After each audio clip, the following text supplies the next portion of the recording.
Hello everyone, welcome to today's session. ഇന്ന് നമ്മൾ discuss ചെയ്യാൻ പോകുന്നത് ചൈൽഡ് റൈറ്റ്സ് ആൻഡ് പ്രൊട്ടക്ഷൻ എന്ന് പറഞ്ഞിട്ടുള്ള നിങ്ങളുടെ സെക്കൻഡ് സെമസ്റ്റർ പേപ്പറിലെ സെക്കൻഡ് യൂണിറ്റ് ആയിട്ടുള്ള വയലൻസ് അഗെയിൻസ്റ്റ് ചിൽഡ്രൻ എന്ന ചാപ്റ്ററിലെ സെക്കൻഡ് സെഷൻ ആണ് കേട്ടോ. നമ്മൾ ഓൾറെഡി ഇതിന്റെ ഫസ്റ്റ് സെഷൻ ഡിസ്കസ് ചെയ്തതാണ് ഡീറ്റെയിൽ ആയിട്ട് എന്തൊക്കെയാണ് കുട്ടികൾക്കെതിരെയുള്ള വയലൻസ് എന്നുള്ളത്. അതിന്റെ ഒരു സെക്കൻഡ് പാർട്ടാണ് നമ്മൾ ഇന്ന് ഡിസ്കസ് ചെയ്യാൻ പോകുന്നത്. So will start the section with the topic online abuse. എന്താണ് ഓൺലൈൻ അബ്യൂസ് എന്ന് പറഞ്ഞിട്ടുള്ള കൺസെപ്റ്റ് എന്നുള്ളത് നമുക്ക് ഡീറ്റെയിൽ ആയിട്ട് നോക്കാം കേട്ടോ. Online abuse is when children are harmed using the internet. Internet പോലെയുള്ള ഒരു പ്ലാറ്റ്ഫോം യൂസ് ചെയ്തുകൊണ്ട് കുട്ടികൾക്ക് പലതരത്തിലുള്ള ബുദ്ധിമുട്ടുകൾ നേരിടും അല്ലെ, അതിനെയാണ് നമ്മൾ ഓൺലൈൻ അബ്യൂസ് എന്ന് പറയുന്നത്. It includes bullying, threats or sharing private photos. നമ്മളെ ഒരാൾ ത്രെട്ടൻ ചെയ്യുകയാണെന്നുണ്ടെങ്കിൽ നമ്മുടെ പേഴ്സണൽ ആയിട്ടുള്ള ഫോട്ടോസ് ഷെയർ ചെയ്തുകൊണ്ട് നമ്മളെ പലതരത്തിലും ബുദ്ധിമുട്ടിപ്പിക്കുകയാണെന്നുണ്ടെങ്കിൽ അല്ലെങ്കിൽ ബുള്ളിങ് ചെയ്യുകയാണെങ്കിൽ ഇതിനെയെല്ലാം ഓൺലൈൻ അബ്യൂസിൽ കണക്കാക്കപ്പെടുന്നതാണ്. Children may trust strangers online and get tricked. ഈ ഓൺലൈൻ പ്ലാറ്റ്ഫോമിലൂടെ പരിചയപ്പെടുന്ന ആളുകളെ കുട്ടികൾ വിശ്വസിക്കുകയാണ് അല്ലെ. അവര് നമ്മളിൽ ഒരു വിശ്വാസം നേടിയെടുത്ത് പിന്നീട് നമ്മളെ പലതരത്തിലും വഞ്ചിക്കുകയാണ് ഈ ഓൺലൈൻ പ്ലാറ്റ്ഫോമിൽ നടക്കുന്നത്. It can lead to serious harm even face to face danger. വളരെ ഡേഞ്ചർ ആയിട്ടുള്ള ഒരു പ്ലാറ്റ്ഫോമാണ് ഈ ഓൺലൈൻ എന്ന് പറയുന്നത്. അത് നമ്മൾ നല്ല രീതിയിൽ യൂസ് ചെയ്തിട്ടില്ലെങ്കിൽ അത് വളരെയധികം ബുദ്ധിമുട്ടുകൾ നമുക്ക് നേരിടാം. ഇപ്പൊ ഈ ഓൺലൈൻ അബ്യൂസിൽ പലതരത്തിലുള്ള അബ്യൂസുകൾ ഉണ്ട് കേട്ടോ. ഇതിൽ ഫസ്റ്റ് അബ്യൂസ് ആണ് സൈബർ ബുള്ളിയിങ് എന്ന് പറയുന്നത്. When a person or group of people hurt, humiliate a child over digital devices like phone, laptop, computer etcetera. ഇതിനെയാണ് സൈബർ ബുള്ളിയിങ് എന്ന് പറയുന്നത്. ഒന്നുമില്ല, ഒരു ആളെയോ അല്ലെങ്കിൽ നമ്മൾ ഒന്നിൽ കൂടുതൽ ആളുകളുള്ള ഒരു ഗ്രൂപ്പിനെയോ നമ്മൾ മൊബൈൽ ഫോൺ, ലാപ്ടോപ്പ് അല്ലെങ്കിൽ കമ്പ്യൂട്ടർ ഡിവൈസ് ഒക്കെ യൂസ് ചെയ്തുകൊണ്ട് നമ്മൾ അവരെ ഹ്യൂമിലിയേറ്റ് ചെയ്യണം അല്ലെങ്കിൽ അവരെ ത്രട്ടൺ ചെയ്യുകയാണെങ്കിൽ അത് സൈബർ ബുള്ളിയിങ് ആണ്. ഇതെങ്ങനെയാണ് ഈ സൈബർ ബുള്ളിയിങ് ഇവർ ചെയ്യുന്നത്? ടെക്സ്റ്റ് മെസ്സേജസിലൂടെയും ഫാൾസ് കണ്ടന്റ് ഷെയർ ചെയ്തുകൊണ്ടും കമന്റ്സ് പോസ്റ്റ് ചെയ്യുക, ട്രോൾസ് ക്രിയേറ്റ് ചെയ്യുക, നമ്മുടെ പിക്ചേഴ്സ് നമ്മുടെ അനുവാദമില്ലാതെ എടുക്കുകയും അത് സ്പ്രെഡ് ചെയ്യുകയും ചെയ്യുന്നതെല്ലാം ഈ ഒരു സൈബർ ബുള്ളിയിങ്ങിൽ വരുന്ന കാര്യമാണ്. ഓക്കെ, ഇനി ഇതിൽ നെക്സ്റ്റ് വരുന്നതാണ് ഓൺലൈൻ ഗ്രൂമിങ് അല്ലെ. ഇത് one of the online abuse ആണ്. ഇതൊരു ഏജ് ഓൾഡ് ടാക്ടിക് ആണ്, കുറച്ച് പഴക്കം ചെന്ന ഒരു ടാക്ടിക് ആണ് ഇത്. ഇവിടെ എന്താന്ന് വെച്ചാൽ sexually exploiting children where an adult become friend of a child and build trust to engage in sexual act.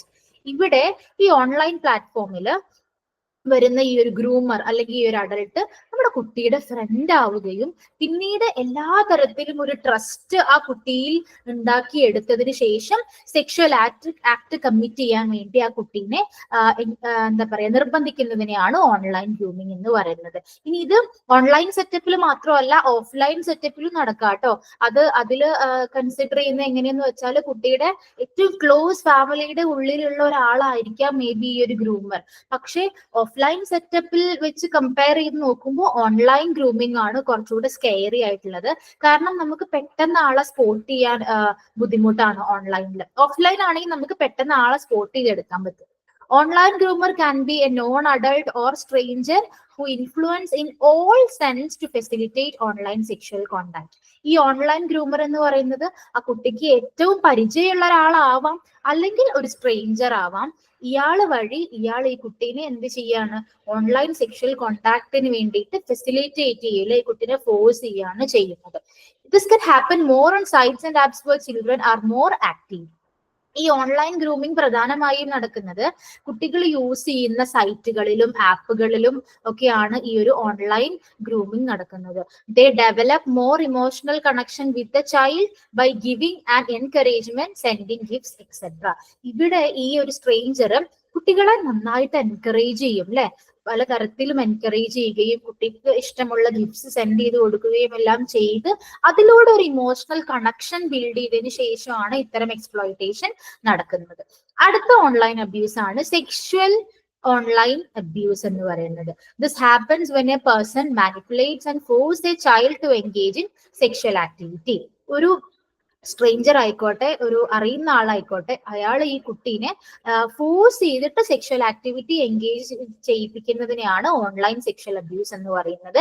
ഇത് പലതരത്തിലാവാം കേട്ടോ. ഇതൊരു സെക്ഷൽ ഹറാസ്മെന്റ് എന്നുള്ള രീതിയിലാവാം, അല്ലാന്നുണ്ടെങ്കിൽ ഡിജിറ്റൽ മീഡിയ യൂസ് ചെയ്തിട്ടുള്ള എന്തെങ്കിലും എക്സ്പ്ലോയിറ്റേഷൻ ആവാം. ഫോർ എക്സാമ്പിൾ, നമ്മുടെ ആ കുട്ടിയുടെ താല്പര്യം ഇല്ലാതെ ആ കുട്ടിയുടെ ന്യൂഡ് ഫോട്ടോസ് എല്ലാം ഷെയർ ചെയ്തുകൊണ്ടൊക്കെ ആയിരിക്കാം ഇത്തരം എക്സ്പ്ലോയിറ്റേഷൻ നടക്കുന്നത്. പിന്നെ ബ്ലാക്ക് മെയിലിംഗ് ആണ് അല്ലെ, ഈ ഒരു ഫോട്ടോസ് വെച്ച് ബ്ലാക്ക് മെയിൽ ചെയ്യുകയും ഇത് ലൈവ് സ്ട്രീമിംഗ് ചെയ്യും എന്നെല്ലാം പറഞ്ഞ് കുട്ടീനെ ഭീഷണിപ്പെടുത്തുന്ന ഒരു അവസ്ഥയാണ് ഓൺലൈൻ അബ്യൂസിൽ ഉണ്ടാകുന്നത്. They threaten the child to do what they want by saying they will release the sexual photos or videos.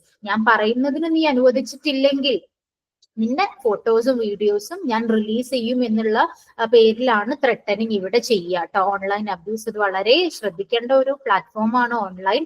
വ്യക്തമായിട്ടും കൃത്യമായിട്ടും യൂസ് ചെയ്തിട്ടില്ലെങ്കിൽ നമുക്ക് വളരെയധികം ബുദ്ധിമുട്ടുകൾ നേരിടേണ്ടി വരും. ഇനി how to protect a child from online abuse. ഇത്തരം അബ്യൂസുകളിൽ നിന്ന് നമുക്ക് എങ്ങനെയാണ് നമ്മുടെ കുട്ടികളെ രക്ഷിക്കാൻ പറ്റുക? ഫസ്റ്റ് പോയിന്റ്, പാരന്റ്സിന് ഒരു എൻകറേജ്മെന്റ് കൊടുക്കാൻ കഴിയണേ അല്ലെ. കുട്ടിക്ക് എന്ത് കുട്ടിയുടെ ജീവിതത്തിൽ ഉണ്ടായാലും അത് കംപ്ലീറ്റ്ലി ചെന്ന് പാരന്റിനോട് പറയാനുള്ള ഒരു ആത്മവിശ്വാസം കുട്ടിയിൽ ഉണ്ടാക്കണം. അത് പാരന്റ്സ് ആണ് അതിനെ എൻകറേജ് ചെയ്യേണ്ടത്. Second one, set boundaries for internet usage. Internet യൂസേജിൽ ഒരു ബൗണ്ടറി പാരന്റ്സ് കണക്കാക്കണം. പാരന്റ്സ് ആണ് അത് നിശ്ചയിക്കേണ്ടത്. Check whether the games they play are age appropriate. തന്റെ കുട്ടി കളിക്കുന്ന ഗെയിംസ് അത് ആ കുട്ടിയുടെ പ്രായത്തിന് അനുയോജ്യമായതാണോ എന്നുള്ളത് പാരന്റ്സ് ആണ് ഉറപ്പാക്കേണ്ടത്. Active parental controls on mobile phone usage. കുട്ടിയുടെ മൊബൈൽ ഫോൺ യൂസേജിൽ ആക്റ്റീവ് ആയിട്ട് തന്നെ പാരന്റ് ഒരു കൺട്രോൾ വരുത്തുകയാണെങ്കിൽ ഇത്തരം പ്രശ്നങ്ങളിലെല്ലാം ചെന്ന് ചാടുന്നതിൽ നമുക്ക് ഒരു പരിധി വരെ നമ്മുടെ കുട്ടികളെ രക്ഷിക്കാൻ പറ്റും. നെക്സ്റ്റ് നമുക്ക് ഡിസ്കസ് ചെയ്യാൻ പോകുന്നത് സൂയിസൈഡൽ ടെൻഡൻസി എമംഗ് ചിൽഡ്രൻ. നമ്മുടെ കുട്ടികളിൽ എന്തുകൊണ്ടാണ് ഈ ഒരു ആത്മഹത്യ പ്രേരണ ഉണ്ടാവുന്നത് എന്നുള്ളതാണ്. Not all suicidal thoughts led to action. Just because a child has suicidal thoughts doesn't mean they will act on them. ഈ ഒരു സൂയിസൈഡൽ തോട്ട് എല്ലാം അത് കമ്മിറ്റ്മെന്റിലോട്ട് എത്തണം എന്നില്ല അല്ലെ. കുട്ടി ജസ്റ്റ് ഒരു സൂയിസൈഡൽ തോട്ട് ഉണ്ടെന്ന് വിചാരിച്ച് അത് ആക്ട് ചെയ്യണമെന്നില്ല, അല്ലെങ്കിൽ അത് ചെയ്തോളണമെന്ന് നിർബന്ധമല്ല. ഈ സൂയിസൈഡൽ ബിഹേവിയർ എന്ന് പറയുമ്പോൾ നമ്മൾ സെൽഫ് ഇൻജേർഡ് ചെയ്യില്ലേ, അതും സൂയിസൈഡൽ ബിഹേവിയർ ആണ്. അല്ലെങ്കിൽ സൂയിസൈഡിന് വേണ്ടിയിട്ട് അറ്റംപ്റ്റ് നടത്തുന്നതും എല്ലാം സൂയിസൈഡൽ ബിഹേവിയറിൽ വരുന്നതാണ് കേട്ടോ. ഇനി suicidal ideation means planning suicide. This involves thinking about or making plans to end one's life. Suicidal ideation എന്ന് പറഞ്ഞിട്ടുള്ള ഒരു കൺസെപ്റ്റ് മറ്റൊരാളുടെ ജീവിതം തകർക്കാൻ വേണ്ടി അല്ലെങ്കിൽ അയാളുടെ ജീവിതം അവസാനിപ്പിക്കാൻ വേണ്ടി ഒരു പ്ലാൻ ചെയ്യുന്നതിനെയാണ് സൂയിസൈഡൽ ഐഡേഷൻ എന്ന് പറയും. ഇനി ഈ സൂയിസൈഡൽ അറ്റംപ്റ്റ്സ് വളരെ സീരിയസ് ആയിട്ടുള്ള കാര്യമാണ് അല്ലെ. എങ്ങനെയൊക്കെയാണ് സൂയിസൈഡിന് അറ്റംപ്റ്റ് ചെയ്യുക? നമ്മൾ ഹാങ്ങിങ് ചെയ്തുകൊണ്ട്, അല്ലെങ്കിൽ പോയിസൺ ഇൻടേക്ക് ചെയ്യുക, അല്ലെങ്കിൽ വേറെ എന്തെങ്കിലും ഹാർംഫുൾ ആയിട്ടുള്ള ആക്ഷൻസ് എല്ലാം ചെയ്തതെല്ലാം സൂയിസൈഡൽ അറ്റംപ്റ്റിൽ വരുന്ന കാര്യമാണ്. ഇനി എന്തുകൊണ്ടാണ് കുട്ടികൾ ഇത്തരം ആക്ഷൻസ് കമ്മിറ്റ് ചെയ്യുന്നത്? എന്താണ് ഇതിന് പിറകിലുള്ള കാരണങ്ങൾ? ഇതിന് കുറച്ച് എക്സാമ്പിൾസ് ആണ് ഇവിടെ കൊടുത്തിട്ടുള്ളത്. ഡെത്ത് ഓഫ് ലവ്ഡ് വൺ, നമ്മൾ ഏറ്റവും കൂടുതൽ ഇഷ്ടപ്പെടുന്ന ആളുകളുടെ മരണം മേ ബി ഒരു കാരണമാവാം അല്ലെ. Breakup with the partner may be ഒരു റീസൺ ആവാം. സ്കൂൾ പ്രോബ്ലംസ്, അതിൽ പലതരത്തിലുള്ള പ്രോബ്ലം ആവാം. കുട്ടികൾ തമ്മിൽ ത്രെട്ടൻ ചെയ്യുന്നതോ ബുള്ളിങ് ചെയ്യുന്നതോ എല്ലാം ആവാം. Family rejection, in case of LGBT അല്ലെങ്കിൽ ലെസ്ബിയൻസ് ഒക്കെ ഉള്ള ആളുകളാണെങ്കിൽ ഫാമിലിയിൽ നിന്ന് തന്നെ അവർക്ക് ഒരു കൈൻഡ് ഓഫ് റിജക്ഷൻ ഉണ്ടാവും. അത് മേ ബി സൂയിസൈഡിലോട്ട് അവരെ നയിക്കാം. Failure in exams, exam failure അല്ലെ, ഡിപ്രഷൻ ഒരു കാരണമാവാം. ആൽക്കഹോൾ യൂസേജ് അല്ലെങ്കിൽ വേറെ ഏതെങ്കിലും സബ്സ്റ്റൻസ് യൂസ് ചെയ്യുമ്പോൾ ഡിസോർഡേഴ്സ് കാരണം എല്ലാം സൂയിസൈഡൽ തോട്ട് ഉണ്ടാവാനുള്ള ചാൻസ് ഉണ്ട്.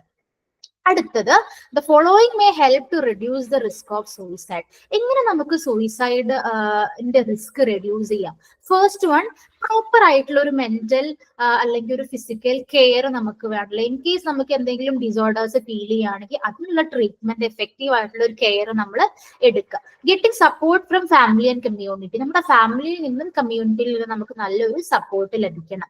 Learning ways to peacefully resolve conflicts. ഇത്തരം കോൺഫ്ലിക്ട്സുകൾ എന്തെങ്കിലും വരികയാണെങ്കിൽ അത് വളരെ പീസ്ഫുൾ ആയിട്ട് ലേൺ ചെയ്യാൻ നമ്മളെ കൊണ്ട് സാധിക്കണം. Having cultural and religious beliefs that discourage suicide. നമ്മുടെ റിലീജിയൻ നമ്മൾ എത്രത്തോളം വിശ്വാസം ഉണ്ടോ നമ്മൾ സൂയിസൈഡ് പോലുള്ള അറ്റംപ്റ്റുകളൊന്നും ചെയ്യില്ല അല്ലെ. അപ്പൊ അത്തരം ബിലീഫ്സ് നമ്മുടെ കൂടെ ഉണ്ടെങ്കിൽ നമുക്ക് സൂയിസൈഡ് ചെയ്യാനുള്ള അറ്റംപ്റ്റ് ചെയ്യാനുള്ള കുറവാണ് അത്തരം അറ്റംപ്റ്റ് ചെയ്യുന്നത്. ഇത്രയാണ് സൂയിസൈഡൽ അറ്റംപ്റ്റിനെ കുറിച്ച് എനിക്ക് പറയാനുള്ളത്. നെക്സ്റ്റ് നമ്മൾ ഡിസ്കസ് ചെയ്യുന്നതാണ് ഇന്റർസെക്ഷനാലിറ്റി. എന്താണ് ഈ ഇന്റർസെക്ഷനാലിറ്റി എന്ന് പറഞ്ഞിട്ടുള്ള കൺസെപ്റ്റ് ആണ് ഡിസ്കസ് ചെയ്യുന്നത്. ഈ ഒരു വേർഡിൽ തന്നെ ഉണ്ട് ഈ ഒരു കൺസെപ്റ്റ് എന്താന്നുള്ളത്. It's a way of understand how different parts of a person's identity can create unique experience of discrimination or privilege. ഒരാളുടെ ഒരു പേഴ്സണൽ ഐഡന്റിറ്റി എന്ന് പറയുന്നത് അല്ലെ, ഐഡന്റിറ്റി എന്ന് പറയുന്നത് ഒരുപാട് കാര്യങ്ങൾ കൂട്ടിച്ചേർന്നുകൊണ്ടാണ്. റേസ് ഒരു കാരണമാണ്, നമ്മുടെ ജെൻഡർ, നമ്മുടെ റിലീജിയൻ, ക്ലാസ്, ഇതെല്ലാം കൂടിച്ചേരുമ്പോഴാണ് നമ്മുടെ ഐഡന്റിറ്റി ഫോം ചെയ്യുന്നത് അല്ലെ. അപ്പൊ ഇതെല്ലാം കൂടിച്ചേരുമ്പോഴാണ് എത്രത്തോളം ഒരാൾക്ക് ഡിസ്ക്രിമിനേഷൻ ഉണ്ടാവുന്നു, അല്ലെങ്കിൽ പ്രിവിലേജ് ആണോ ഡിസ്ക്രിമിനേഷൻ ആണോ എന്നുള്ളത് നമുക്ക് കണക്കാക്കാൻ പറ്റുന്നത് ഈ ഫാക്ടേഴ്സ് എല്ലാം കൂടുമ്പോഴാണ്. ഇതിൽ ഒരു കാര്യം മാത്രമാണെങ്കിൽ നമുക്ക് ഒരിക്കലും എല്ലാതും കൂടെ കണക്ട് ചെയ്യാൻ കഴിയില്ല അല്ലെ. സോ ഈ ഒരു ഇന്റർസെക്ഷനാലിറ്റി എന്ന് പറഞ്ഞിട്ടുള്ള കൺസെപ്റ്റിനെ തിങ്ക് ലൈക്ക് എ പസിൽ, ഒരു പസിൽ പോലെ ചിന്തിക്കൂ. നമ്മുടെ ഐഡന്റിറ്റി എന്ന് പറയുന്നത് ഓരോ പീസ് കൂടി ചേരുമ്പോഴാണ് നമ്മുടെ ഐഡന്റിറ്റി മുഴുവനാവുകയും ഈ വേൾഡ് നമ്മളെ എങ്ങനെ ട്രീറ്റ് ചെയ്യും എന്നുള്ളത് നമുക്ക് മനസ്സിലാക്കാൻ സാധിക്കും. ഓക്കെ, ഈ ഒരു കൺസെപ്റ്റ് ആദ്യമായിട്ട് കൊണ്ടുവന്നത് കിംബർലെ ക്രെൻഷോ എന്ന് പറഞ്ഞിട്ടുള്ള ഒരു സ്ത്രീയാണ്. ഈ 1989 ഈ ഒരു ഡേറ്റ് പ്രത്യേകം നോട്ട് ചെയ്ത് വെക്കുക, ഇമ്പോർട്ടന്റ് ആണ്. She notice that focusing only on one type of inequality didn't explain the experience of people facing multiple inequalities. നമ്മുടെ ഐഡന്റിറ്റി ഫോം ചെയ്യുമ്പോൾ അതിൽ ഏതെങ്കിലും ഒരു കാര്യം മാത്രം ഫോക്കസ് ചെയ്ത് കഴിഞ്ഞാൽ നമുക്ക് പറയാൻ പറ്റില്ല അല്ലെ, മൾട്ടിപ്പിൾ ഇനിക്വാളിറ്റി ഫേസ് ചെയ്യുന്ന ആള് എത്രത്തോളം ബുദ്ധിമുട്ടുകൾ അനുഭവിക്കുന്നുണ്ട് എന്നുള്ളത് ഒരു ടൈപ്പ് ഓഫ് ഇനിക്വാളിറ്റി മാത്രം കൺസിഡർ ചെയ്താൽ നമുക്ക് അറിയാൻ പറ്റുന്ന കാര്യം അല്ല എന്നാണ് കിംബർലെ ക്രെൻഷോ പറഞ്ഞത്. So it's very important for understanding social justice and fighting against inequality. നമ്മുടെ സൊസൈറ്റി ജസ്റ്റിസ് എന്താണ്, നമ്മുടെ സോഷ്യൽ ജസ്റ്റിസ് എന്താണ്, അവരെന്താണല്ലോ സൊസൈറ്റി ആവശ്യപ്പെടുന്നത്, ഇത് മനസ്സിലാക്കിക്കൊണ്ട് ഇനിക്വാളിറ്റിക്ക് എതിരെ ഫൈറ്റ് ചെയ്യാനുള്ളത് വളരെ ഇമ്പോർട്ടന്റ് ആയിട്ടുള്ള ഒരു കാര്യമാണ്. So by seeing how different forms of oppression connect, we can work together fairer solutions for everyone. എങ്ങനെയൊക്കെ നമുക്ക് ഒപ്പോസിഷൻസ് വരുന്നുണ്ട് എന്നുള്ള മനസ്സിലാക്കി കഴിഞ്ഞാൽ നമുക്ക് ടീമായിട്ട് എങ്ങനെ വർക്ക് ചെയ്യാം, നല്ലൊരു ഫെയർ സൊല്യൂഷൻ വേണ്ടിയിട്ട് എല്ലാവർക്കും സമാധാനത്തിനും സന്തോഷത്തിനും വേണ്ടിയിട്ടും എങ്ങനെ വർക്ക് ചെയ്യാം എന്നുള്ള ഒരു സൊല്യൂഷൻ നമുക്ക് ലഭിക്കാൻ സാധിക്കും. Okay, this idea of intersectionality can also be shown using Venn diagram. Venn diagram ആണ് ഇവിടെ കാണിച്ചിട്ടുള്ളത്.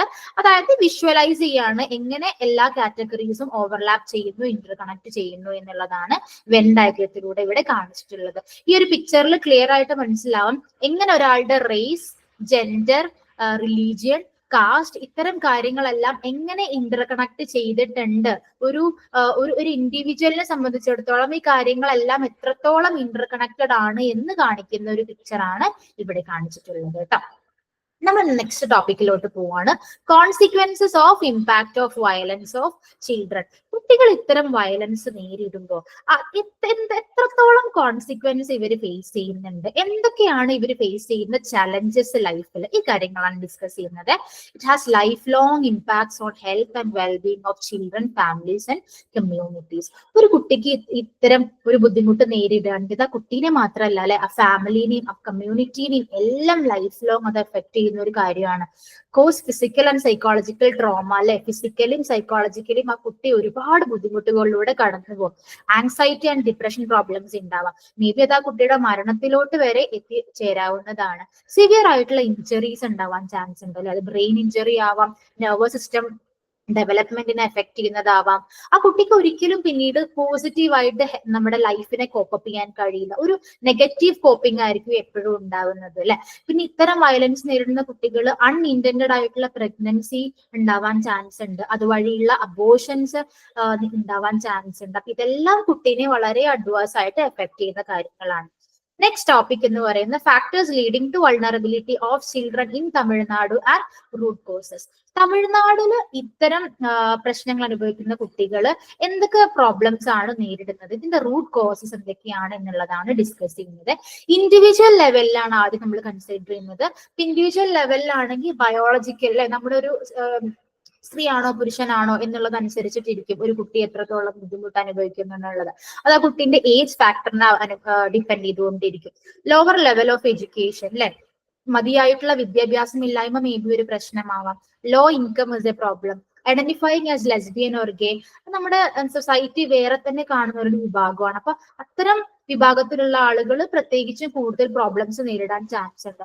Harmful use of drugs and alcohol, ഇത്തരം യൂസേജും കുട്ടികളെ പലതരത്തിലുള്ള പ്രശ്നങ്ങളിൽ കൊണ്ട് എത്തിക്കും. Next, close relationship level. ഇനി നമ്മുടെ ക്ലോസ് റിലേഷൻഷിപ്പ് ലെവലിൽ കുട്ടികൾ എങ്ങനെയാണ് പ്രോബ്ലംസ് അനുഭവിക്കുന്നത്? ഇൻ കേസ് ഫാമിലി സെപ്പറേറ്റഡ് ആണെങ്കിൽ, അച്ഛനും അമ്മയും സെപ്പറേറ്റഡ് ആണെങ്കിൽ കുട്ടികൾ പലതരത്തിലുള്ള പ്രോബ്ലംസ് നേരിടും.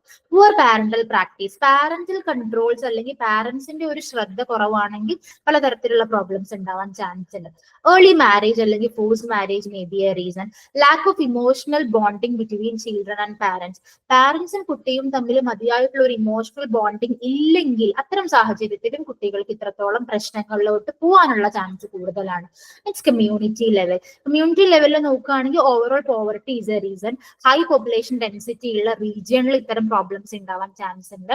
ഹൈ കോൺസെൻട്രേഷൻ ഓഫ് ഗാങ്സ്, അതായത് ഇത്തരം ഗാങ്ങുകളും ഡ്രഗ് ഡീലിംഗ്സും ഉള്ള പ്ലേസുകളിലും പ്രോബ്ലംസ് ഉണ്ടാവാനുള്ള ചാൻസ് കൂടുതലാണ്. നെക്സ്റ്റ്, സൊസൈറ്റി ലെവലിൽ സോഷ്യൽ പ്രൊട്ടക്ഷൻ ആബ്സെന്റ് ആയിട്ടുള്ള സൊസൈറ്റി ലെവലിൽ ഇത്തരം പ്രോബ്ലംസ് ഉണ്ടാവാം.